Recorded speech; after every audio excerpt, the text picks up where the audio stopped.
भाई और कोई कंट्री का एक्सपीरियंस बताओ, वियर्ड चीज है जो आपने देखी हो या किसी तरीके। वियर्ड चीज़, चलो मैं जापान का बता देता हूँ एक और। जापान में भाई नॉर्मली आप हॉस्टल वगैरह में रुकते हो, होटल्स का तो अलग है, हॉस्टल बताता हूँ मैं आपको। हॉस्टल में क्या होता है यार, आप 100 तो कॉमन कमरे में रहे हो आप लोग, 6 बेड होंगे, 8 बेड होंगे, डॉर्मेट्री होती है, आप 100 कॉमन कमरे में रहे हो।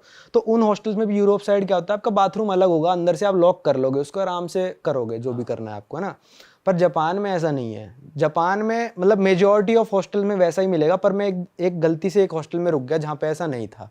पहली बार तो हमको भाई जाते ही मिला नहीं शावर कहाँ पे, टॉयलेट तो अलग है, शावर मेरे को मिला ही नहीं यार, हमारे वाले फ्लोर पे शावर ही नहीं था। मैंने कहा शावर का क्या है, अब नीचे लिख रखा था कि ना shower is on ground floor. तो मैंने भाई नीचे वाले फ्लोर पे जाके देखा, अपने दोस्त को बताया, मैंने कहा यार ये तो वो वाला शावर है जिसमें सारे नंगे एक साथ नहाते हैं, सारे लोग नंगे होके एक साथ नहाते हैं।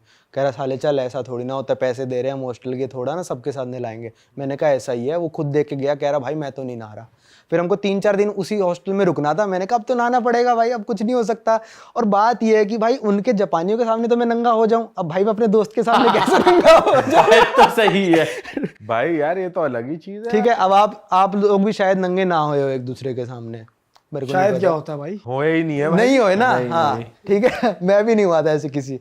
तो मेरा दोस्त कह रहा भाई शर्म तो बहुत आ रही है, कह रहा पर मैं चश्मा लगाता हूँ। दोस्त कह रहा चश्मा उतार दूंगा, मेरे को तो सब धुंधला दिखेगा, मेरे लिए तो सब बराबर है, तू देख लियो अपना, तेरे को दिखता रहेगा सब कुछ।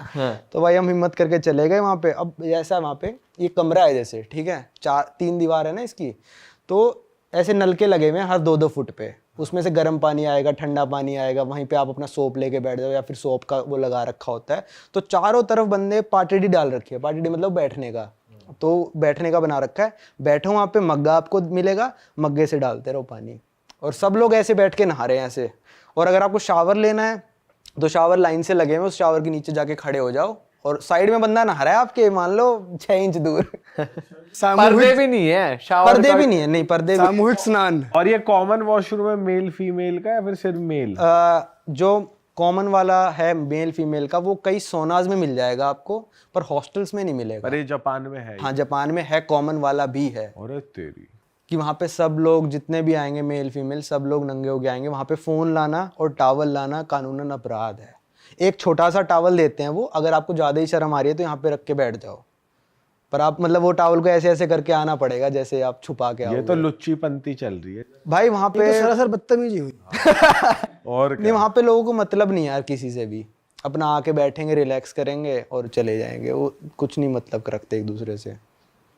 तो भाई अगर कोई जापान जा रहा है, कोई इंडियन हमारा व्यूअर, तो वो मेक श्योर करे ऐसे हॉस्टल में जाए जहाँ पे ये ना हो, और पहले से पहले मतलब इंक्वायरी करके जाए। अगर किसी को एक्सपीरियंस ही करना हो, नंगा नहाऊंगा जापानियों के साथ, तो भाई अगर हाँ तो देख लो भैया अपने रिस्क पे। पर ओपन माइंड ठीक है, अच्छी बात है, इतना भी ओपन माइंड नहीं होना चाहिए। जो नॉर्मल हॉस्टल है ना, जैसे आप नॉर्मल हॉस्टल में रुकोगे, कुंडी तो लगाने का होता है, उनके कुंडी लगाने का नॉर्मल हॉस्टल्स में भी नहीं होता है। आप नहा रहे हो, कोई दरवाजा खोल सकता है आपका, अच्छा, सीधी सी बात है वहाँ पे। तो वो सोनास बहुत कॉमन है वहाँ पे, जो नंगे होने वाले सोना है। उसमें क्या होता है, अंदर जो चल रहा होगा भाई बिल्कुल गर्म पानी होगा, बिल्कुल उबलता हुआ पानी, आप उसमें बैठना पड़ेगा आपको, बहुत ही गर्म। मैं तो बैठ ही नहीं पाया था, इतना इतना गर्म होता है। और बाहर जो होगा, बाहर गिर रखी होगी बर्फ, या फिर उन्होंने कर रखा होगा बिल्कुल चिल्ड पानी। बर्फ वाले एरिया में जाओगे, बाहर बर्फ पड़ रखी होगी, गर्म पानी से आओ, कूद के उसमें घुस जाओ। तो जापानी यही करते रहते हैं, नंगे नंगे घूमते तो रहेंगे। गर्म सर्द और हो जाएगा, गर्म सर्द। नहीं, वो कहते हैं अपने शरीर के लिए बहुत अच्छा है, और ये सिर्फ जापान नहीं करता, फिनलैंड जैसे देश भी करते हैं और इसको बहुत अच्छा मानते हैं। फिनिश सोना कहते हैं इसको, अगर आप जाओ तो, मैंने करा था फिनिश सोना में। क्या होता है वहाँ पे, मतलब ऐसा होता है कि आप सोना में गए, सोना जो नॉर्मल होता है उसमें बिल्कुल गर्म, भाई इंडिया के सोना बिल्कुल गर्म नहीं होते, वो बिल्कुल ऐसा गर्म कि आप बैठ नहीं सकते, पर बैठना पड़ेगा आपको, बैठे।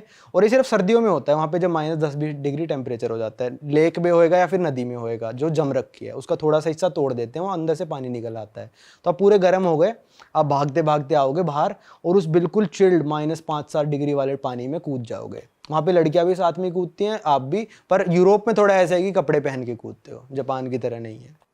पर उसमें बीमार नहीं होते, बीमार नहीं होते, वो कहते हैं बॉडी के लिए अच्छा होता है, और हम हर हफ्ते करने आते हैं अपने परिवार के साथ ये चीज़। और आप घुसोगे ना अंदर भाई, मतलब वहाँ पे ज़्यादा से ज़्यादा 15-20 सेकंड आप टिक पाओगे, मैक्सिमम बोल दिया है मैंने। पहली बार तो जब मैं गया था मैं कह रहा भाई नहीं हो पाएगा, पर जब मैं घुसा मज़ा बहुत आया। 3 डुबकियों के बाद, मतलब 3 बार अंदर बाहर किया ना मैंने, उसके बाद जब मैं गाड़ी की तरफ चल के जा रहा था ना, ऐसा लग रहा था हल्का हो गया पूरा शरीर, रिलैक्स हो गया सब कुछ। तो मेरे को सर्द गर्म भी नहीं हुआ था भाई। भाई यार ये तो बहुत तगड़ी बात बताई। सर्द गर्म नहीं होएगा आपको वहाँ पे यूरोप में, यूएसए में, जापान में। तो आपके साथ क्या करेंगे, जो पानी दे के जाएगा ना वेटर, उसमें बर्फ़ होगी। बर्फ़ के बिना पानी नहीं पीते वहाँ पे लोग। आप पी लोगे? नहीं पियेंगे। हम देखो यहाँ पे पानी जो रखा है ये नॉर्मल पानी है बिना बर्फ़ के, तो वहाँ पे पानी भी बर्फ़ वाला पीते हैं। और भाई वहाँ की ना मुझे लगता है हवा भी थोड़ी साफ होती है, तो साफ है गला भाई, पकड़ता नहीं इतना।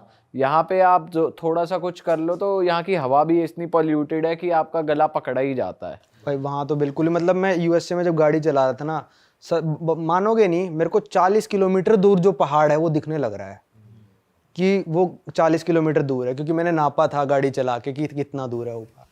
वहाँ की लड़कियां, वहाँ के लोगों की बिल्ट बहुत तगड़ी होती है, हाँ, तभी रशिया यूएफसी वाले फाइटर्स मोस्टली रशिया वशिया के होते हैं, ये बढ़िया एथलीट होते हैं ये।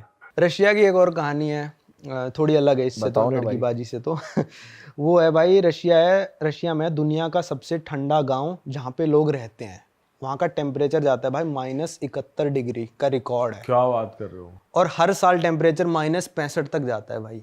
और वहाँ लोग रहते हैं, वहाँ लोग पूरे 12 महीने रहते हैं। काफी बड़ी पॉपुलेशन है भाई ऐसे कैसे सरवाइव? आप गए हो ना वहाँ? मैं गया हूँ वहाँ पे, मैं खुद उस गांव में गया हूँ। कुछ एक्सपीरियंस बताओ। भाई उस गांव में 5 दिन लगे थे। ठीक है। मेन सिटी से भाई पहले तो ट्रेन लेके यकुत्स्क एक टाउन है, वहां तक आपको पहुंचना पड़ता है, जो कि बहुत बड़ी टाउन है। इतनी चौड़ी नदी है भाई, 1.5 से 2 किलोमीटर चौड़ी नदी है। वो सर्दियों में पूरी फ्रीज हो जाती है, उसके ऊपर लोग गाड़ियां चलाते हैं। ये तो कॉमन है, खैर काफ़ी देशों में होता है ये सब। फिर वहाँ से एक रोड शुरू होती है जिसका नाम है रोड ऑफ बोन्स। ये है 2000 किलोमीटर लंबी रोड ऑफ बोन्स, और उसके बिल्कुल सेंटर में वो गाँव पड़ता है 1000 किलोमीटर बाद। उस रोड का नाम ये रोड ऑफ बोन्स इसलिए रख रखा है भाई, क्योंकि वहाँ पे इतनी ठंड पड़ती है, -40 -50। हर गाँव में वहाँ पे इतना टेम्परेचर रहता है, -40 -50 -55 ऐसे रहता है। तो वहाँ पे जब लोगों ने, जिन लोगों से रोड बनवाई ना, रशिया के डिक्टेटर होते थे उस टाइम पे, वो प्रिजनर्स थे। प्रिजनर्स को लाते थे, रोड बनवाते थे, और जो प्रिजनर मर जाता था, इतनी दूर रोड पे कहाँ ट्रांसपोर्ट करेंगे उनको, उसी रोड में दफन कर देते थे उस बंदे को। तो आज भी उस रोड में से हड्डियाँ निकलती हैं लोगों की, तो उसको कहते हैं रोड ऑफ बोन्स। पता नहीं, अब मेरे को एग्जैक्ट नंबर याद नहीं है कितने हजार लोग मरे थे वहाँ पे, और सारे उसी रोड पे दफन है।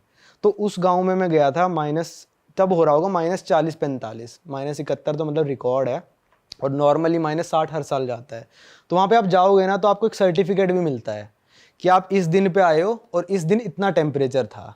तो मेरे सर्टिफिकेट है -40 डिग्री। तो वहाँ पूरे साल इतना ही वो नहीं, रहता नहीं, है या कोई गर्मी भी होती है? अच्छा, गर्मी भी होती है, +35 तक जाता है। अच्छा। तो टेम्परेचर डिफरेंस बहुत ज़्यादा हो गया। तो वहाँ पे स्कूल भी ऐसे होते हैं ऑपरेट, जैसे दिल्ली में क्या होता है, 3-4 डिग्री टेम्परेचर हुआ तो स्कूल बंद कर देते हैं कि भाई ठंड ज़्यादा होती है। वहाँ पे -50 डिग्री सेल्सियस तक स्कूल बंद नहीं होते हैं। अच्छा। उसके ऊपर जाएगा -51 -52, तो स्कूल उस दिन से बंद हो जाएंगे कि एक्सट्रीम वेदर हो रहा है।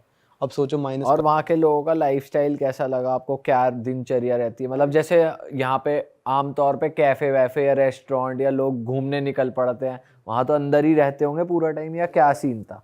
उस शहर में तो कैफ़े है, जो मेन या कुछ शहर है उसमें तो कैफ़े है, पर जो उसमें तो भाई सबवे वगैरह, मैकडोनल्ड्स वगैरह वो सब है, क्योंकि बड़ा शहर है। पर जो गांव था उसमें कोई कैफ़े वैफे नहीं, मेरे को तो नहीं दिखा पर्सनली। वहाँ पे लोग क्या करते हैं, अभी सुन के आप हैरान हो जाओगे, वहाँ पे लोग घोड़ा खाते हैं। मैंने भी खाया घोड़ा खाते हैं, हॉर्स। तो घोड़ा खाते हैं, वो क्या करते हैं भाई, घोड़ा मार के अपने घर का जो बाहर का कमरा है ना, सबसे बाहर का कमरा, उस घोड़े को मरावा रखते हैं वहाँ पे।